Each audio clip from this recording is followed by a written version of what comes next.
Bonjour, je suis heureux de vous retrouver pour cette série où je suis seul après plusieurs semaines avec des invités. Je suis heureux de vous retrouver et de pouvoir vous enseigner cœur à cœur sur la parole. Et pour cette nouvelle semaine, vous aurez le résumé écrit de cette émission téléchargeable en PDF sous la vidéo YouTube donc, de MCI TV de cette émission. Et pendant toute cette semaine, jusqu'à jeudi inclus, vous pourrez télécharger l'enseignement écrit, donc le résumé de ce qu'on va voir ensemble. Aujourd'hui, je veux partager avec vous sur l'atmosphère propice du désert pour entendre Dieu nous parler. Des fois, on aurait envie de s'éloigner du désert ou de ne jamais devoir le traverser, mais parfois, pourtant, c'est là où Dieu va nous parler. Et je voudrais vous amener avec moi aujourd'hui dans Luc au chapitre 3, à partir du verset 1. Il est écrit « La 15e année du règne de Tibère César, alors que Ponce Pilate était gouverneur de la Judée, Hérode, tétrarque de la Galilée, son frère Philippe, tétrarque du territoire de l'Ithurée et de la Traconite, Lysanias, tétrarque de l'Abilène, bon pour le moment ça ne nous parle pas trop, et Anne et Caïphe étaient grands prêtres. C'est alors que la parole de Dieu fut adressée à Jean, fils de Zacharie, où ça ? Dans le désert. Et Jean parcourut toute la région du Jourdain. Alors, c'est vraiment le verset 2 ici qui m'intéresse. C'est alors que la parole de Dieu fut adressée à Jean, fils de Zacharie, dans le désert. Et ici, on peut voir que Luc mentionne 7 responsables politiques et religieux. Premièrement, un empereur, Tibère César. Ensuite, un gouverneur, Ponce Pilate. Ensuite, 3 tétrarques, donc des chefs de région, Hérode, Philippe et Lysanias. Ensuite, 2 souverains sacrificateurs, Anne et Caïphe. Puis, dans ce contexte où Luc nous parle de ces 7 responsables politiques et religieux, arrive quelqu'un qui s'appelle simplement Jean, fils de Zacharie, qui est lui-même, entre guillemets, un simple sacrificateur. Et c'est intéressant de voir que Jean n'est ni un empereur, ni un gouverneur, ni un tétrarque, ni un souverain sacrificateur, ni même un sacrificateur, mais c'est à lui que le rhéma de Dieu est adressé. Et ça, c'est un encouragement pour nous parce qu'on n'a pas besoin d'être, entre guillemets, haut placé, d'être quelqu'un d'important pour que Dieu nous parle. Et je veux t'encourager avec cette première parole. Tu n'as pas besoin d'être quelqu'un d'important pour que Dieu te parle, ou n'imagine pas que parce que tu n'es pas quelqu'un d'important, Dieu ne va pas s'adresser à toi. N'imagine pas que parce que tu n'es pas prophète ou je ne sais quel responsable religieux, ou parce que tu n'es pas un homme important ou une femme importante dans la société, n'imagine pas qu'à cause de cela, Dieu ne te parlera pas. Non, Dieu veut s'adresser à toi.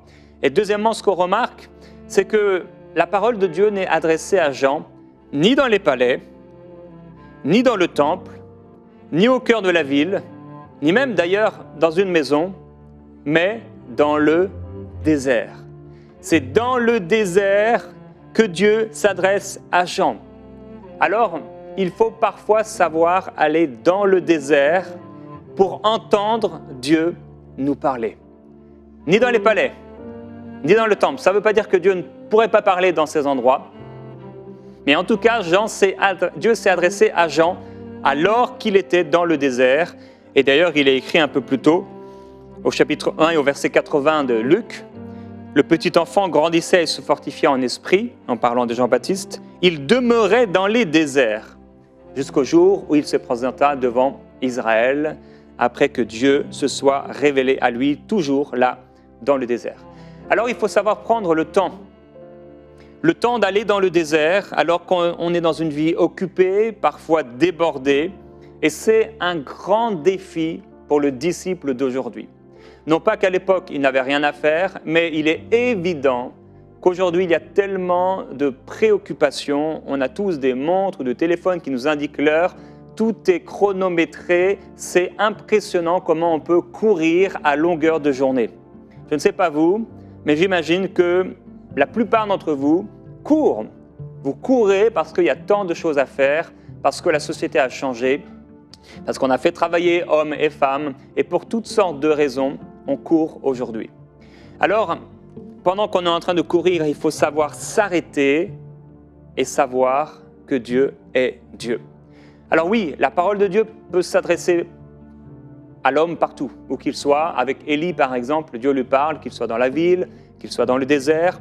Mais j'aime ce temps de retraite qu'Élie a vécu dans 1 Roi, chapitre 17. Il écrit « La parole de Dieu fut adressée à Élie.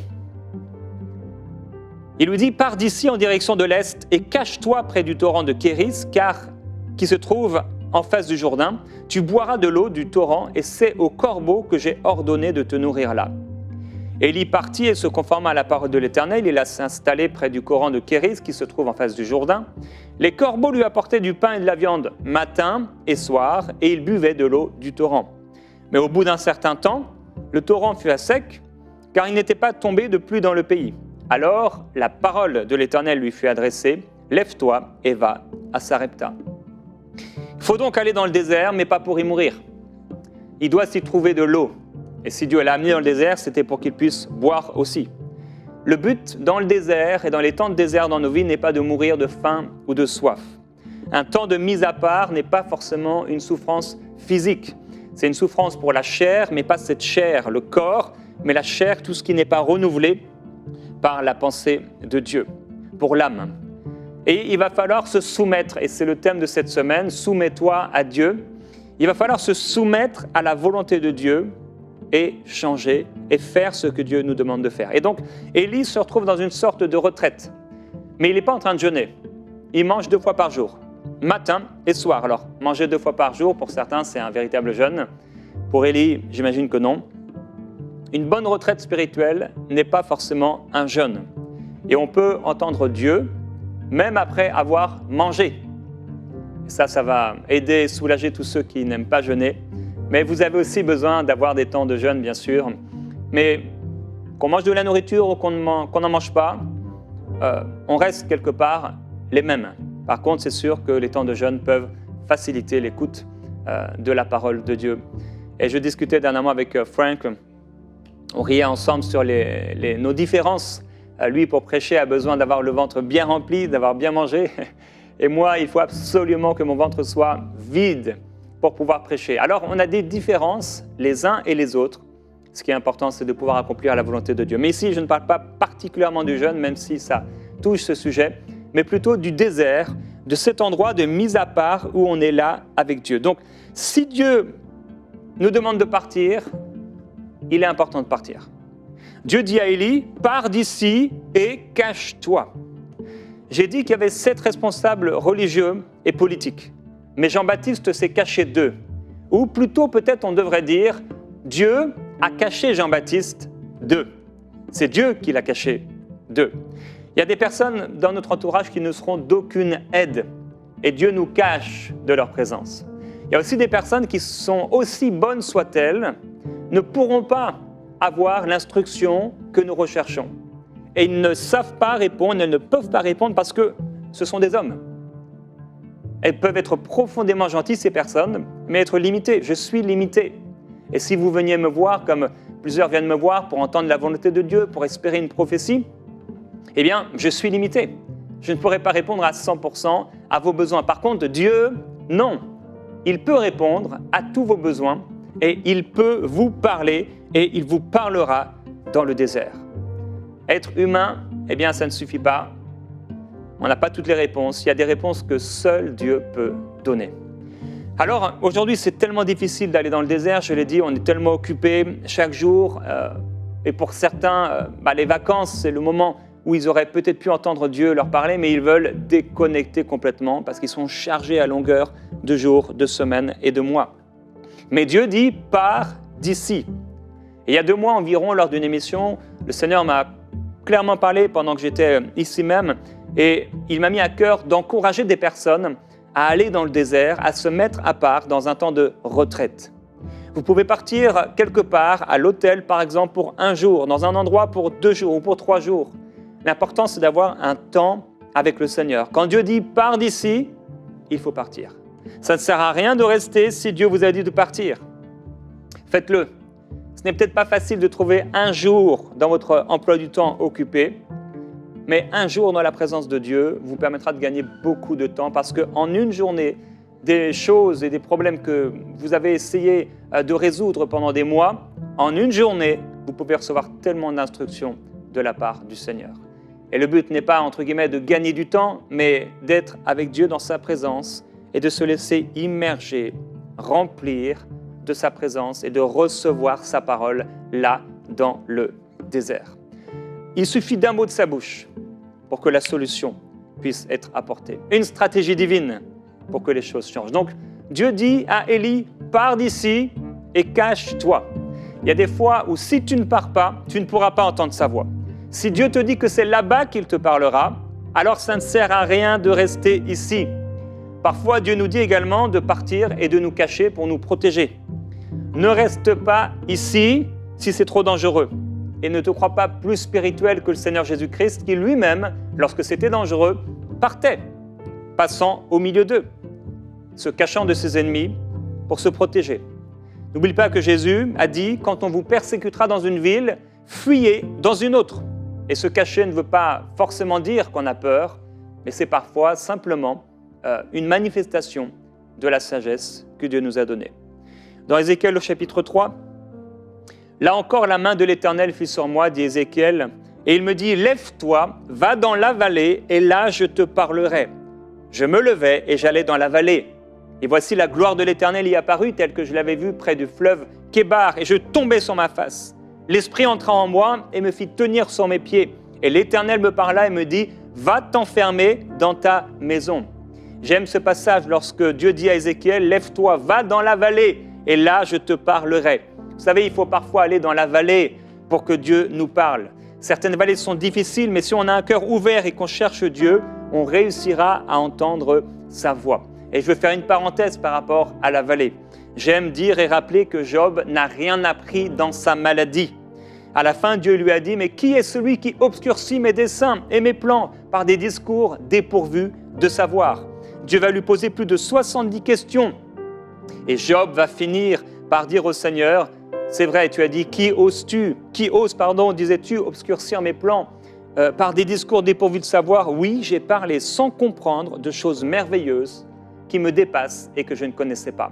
Dans la maladie, il n'a rien appris, mais c'est quand Dieu a commencé à parler qu'il a appris et qu'il a compris. C'est à partir de ce moment-là qu'il a compris. Alors quand Dieu nous parle, nous connaissons le bien. La maladie ne nous enseigne que le mal. On apprend ce que c'est d'avoir mal. Mais quand Dieu nous parle, il nous amène vers le bien. Alors Dieu peut parler au travers de n'importe quelle vallée, qu'elle soit satanique, humaine ou divine, mais Dieu n'est pas l'auteur de tout ce qu'on appelle vallée. C'est important de le comprendre. Dieu ne crée pas des vallées de maladie et il n'utilise pas la maladie pour nous parler. Par contre, au milieu de n'importe quelle vallée, quel type de vallée, quelle que soit sa source, satanique, humaine ou divine, Dieu peut nous parler. Et c'est lorsque Dieu nous parle que nous comprenons, mais pas avant. Ne vous trompez jamais sur l'auteur de votre vallée. Parce que si c'est Dieu qui vous a amené dans cette vallée, comment pourriez-vous ordonner à cette vallée de vous quitter si elle a reçu de la part de Dieu l'instruction de vous garder et de vous plonger dans les ténèbres de la vallée? Est-ce qu'elle vous obéirait si Dieu a parlé? Alors, si Dieu a voulu nous parler par la maladie, alors Jésus, qui est l'expression parfaite de la volonté de Dieu sur la terre, aurait au moins une fois dans les évangiles apporté une maladie à quelqu'un en lui disant « Eh bien, je vais te parler » ou « Dieu va te parler à travers cette maladie ».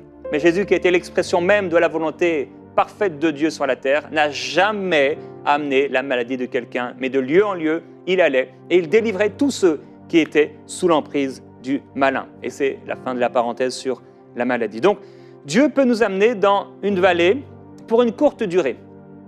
Ici, Ézéchiel est resté peut-être 1 heure dans cette vallée. Et Dieu lui a demandé par contre d'aller s'enfermer chez lui, là dans un autre désert. Et là, il est resté longtemps, plus d'1 an en fait, chez lui, dans sa vallée. Et dans Jérémie chapitre 37, à un autre moment, il est écrit « Jérémie rejoignit les oubliettes et les cachots et il y resta longtemps ». Il y a des vallées difficiles, il y a des vallées qui sont longues, il y a des vallées qui sont pénibles, il y a d'autres vallées qui ne durent que quelques heures, un temps avec Dieu. Mais il est important de pouvoir y aller. Les 7 responsables religieux et spirituels n'en avaient que faire de Jean.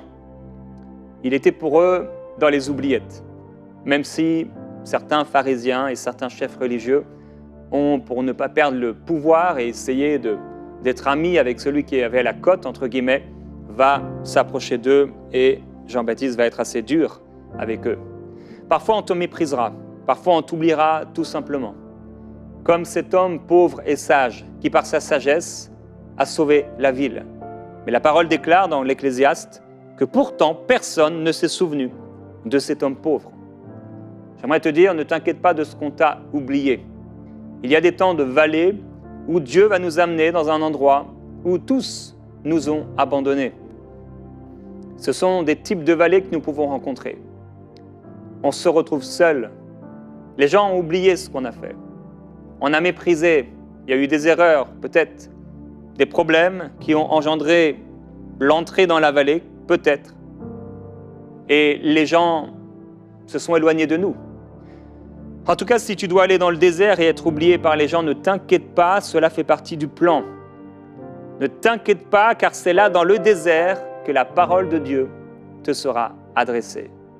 Et j'aime cette parole du Seigneur dans le livre d'Osée, au chapitre 2 et au verset 16, qui dit « C'est pourquoi je veux la conduire et la séduire, la conduire au désert, et je parlerai à son cœur. » Alors pour résumer, avant de prier ensemble, j'ai donc expliqué que le désert, c'est souvent l'endroit d'une atmosphère qui est propice pour entendre Dieu nous parler, premièrement. Deuxièmement, nous n'avons pas besoin d'être quelqu'un d'important pour que Dieu nous parle. Troisièmement, la parole de Dieu ne s'est pas adressée à Jean dans les palais ou dans une maison même, ou dans le temple, mais dans le désert. Et le désert, quelque part, peut être vécu dans une maison ou dans un autre endroit. Le désert, c'est un endroit particulier dans l'esprit où nous sommes seuls. Autre chose, si Dieu nous demande d'aller dans la vallée, il faut y aller, ça ne sert à rien de rester. Un autre point, c'est que si nous allons dans la vallée, ce n'est pas pour mourir et pour ressortir de la vallée tout sec et desséché spirituellement. Quand Dieu veut nous parler, Dieu veut nous fortifier. Autre point encore, il y a des personnes qui sont bien gentilles, les êtres humains parfois peuvent être super, notre épouse ou notre épouse si vous êtes une femme ou un ami particulier, mais il n'a pas toutes les réponses et c'est pourquoi vous avez besoin d'aller dans la vallée. Parfois Dieu nous dit d'aller dans la vallée pour nous cacher de situations dangereuses, parfois parce que ça ne sert à rien, en tout cas de rester ici si Dieu nous a demandé de partir, et parfois, voilà, Dieu veut nous protéger et nous amener dans la vallée. Ce n'est pas qu'il y ait quelqu'un qui nous veuille du mal, mais peut-être que là, dans la vallée, Dieu va nous mettre en garde sur certaines choses, certaines situations ou certaines personnes dans notre vie. J'ai fait une parenthèse sur la maladie, en disant que Dieu n'envoie pas la maladie dans notre vie pour nous apprendre quelque chose. Cependant, au sein de la maladie ou de n'importe quel type de vallée, qu'elle soit satanique, d'origine satanique, humaine ou divine, Dieu nous parlera. Job n'a rien appris dans sa maladie, si ce n'est, il a appris qu'est-ce que c'était d'avoir mal. Par contre, c'est quand Dieu a commencé à parler au sein des ténèbres et de cette difficulté qu'il a compris et qu'il a commencé à être enseigné. Et j'ai terminé en disant que simplement, la vallée peut être de courte ou de longue durée. Elle n'est pas forcément un temps de jeûne, même si Élie va manger 2 fois, entre guillemets, seulement par jour. Soyez dirigés par le Saint-Esprit. Et parfois, dans la vallée, qui peut être de courte durée ou de longue durée, eh bien, les gens nous oublieront, les gens nous délaisseront, et ce n'est pas grave.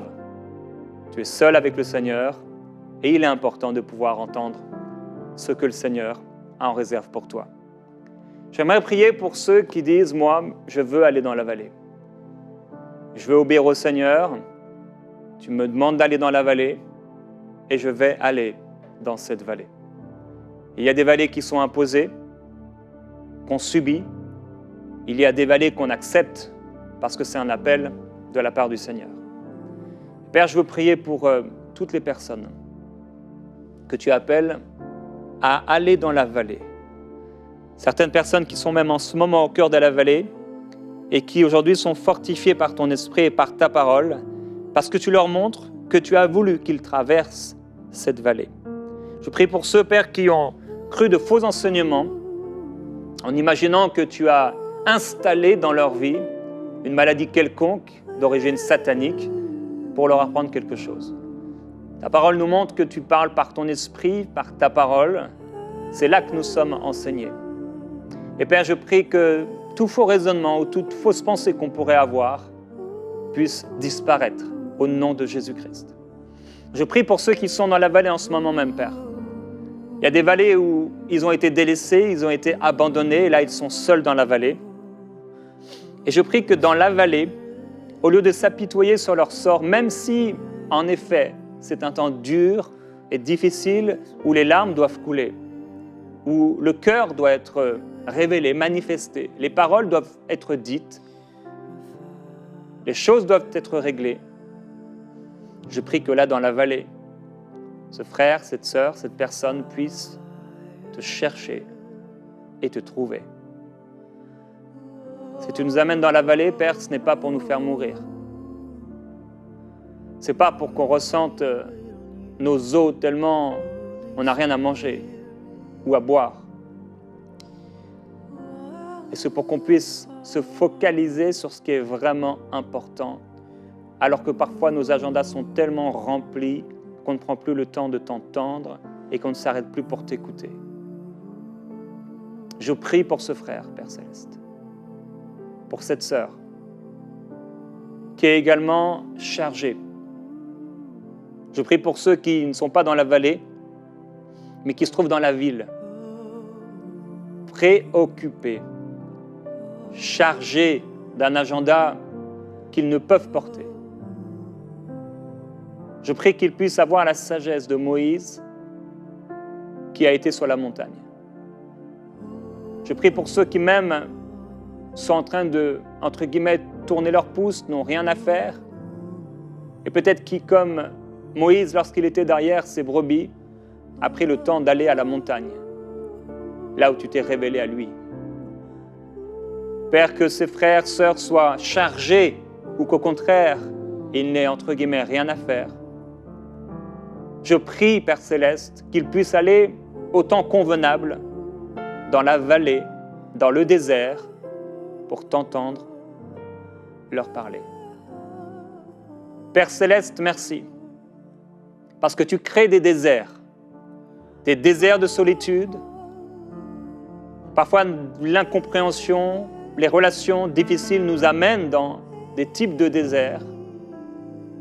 Et je prie que là, dans le désert, nous puissions t'entendre nous parler. Et je prie également pour les déserts que tu as toi-même suscités, Seigneur. Quand tu dis à Élie de partir et d'aller dans cet endroit qui est comme un désert. Quand tu amènes Jean-Baptiste dans le désert. Quand tu as amené Père Jésus-Christ dans le désert. Je prie que, alors que tu nous amènes, que tu nous parles pour nous amener dans le désert, nous puissions obéir.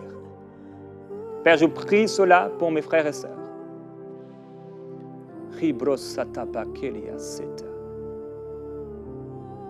Ne fuis pas le désert, parce que c'est là que je te parlerai. Ne fuis pas le désert, parce que c'est un endroit propice pour entendre Dieu.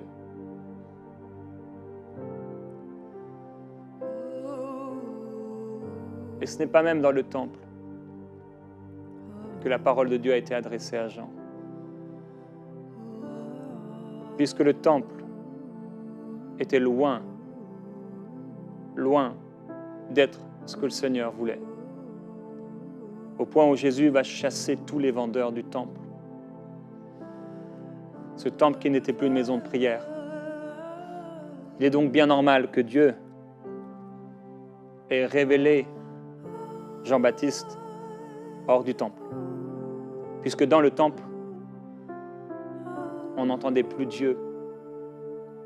Si ce n'est quelques personnes qui poursuivaient avec persévérance, même dans ce temple difficile, comme Anne, qui servait le Seigneur jour et nuit dans ce temple qui pourtant était un endroit difficile.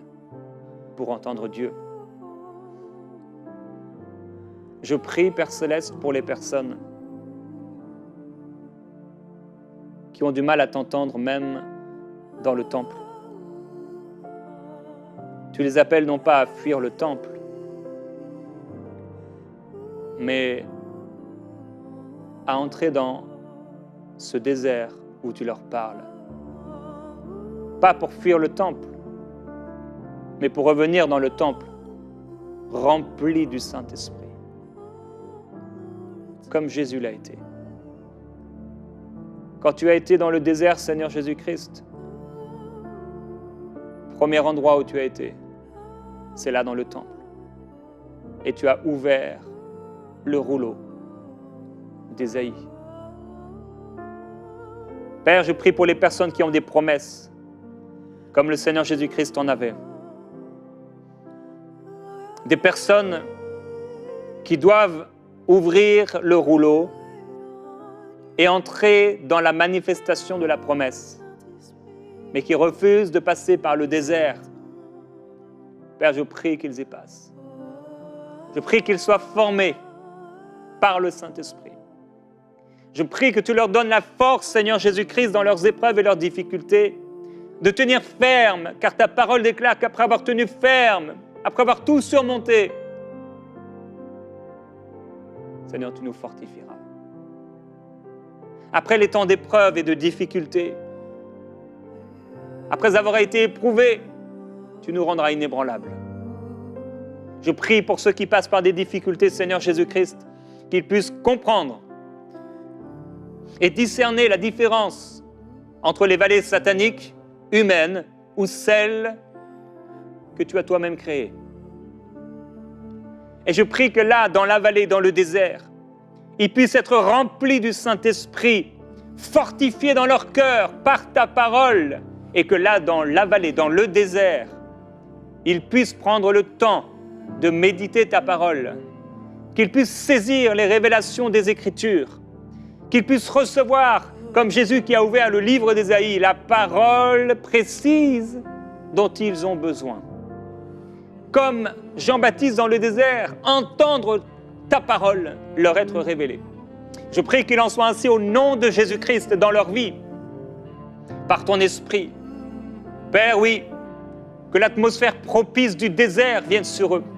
Que l'atmosphère, Seigneur, pour entendre ta voix, Seigneur, puisse descendre dans leur vie. Que, Seigneur, ceux qui se décident maintenant pour aller là dans le désert, ça peut être 1 heure le matin en prière, ça peut être une soirée dédiée à toi, ça peut être un jour complet où quelqu'un se met à part quelque part dans un endroit, ça peut être une semaine où quelqu'un va plus loin et se concentre sur toi et sur ta parole, sur ta présence et sur l'adoration, quel que soit le type de désert, Seigneur, l'endroit et le temps, la durée de ce désert. Je prie que si tu parles, ils puissent y aller au nom puissant de Jésus-Christ et qu'ils soient fortifiés avec un regard nouveau, heureux, joyeux, parce que tu leur as parlé. Je te glorifie, Jésus-Christ, et je te remercie, Père.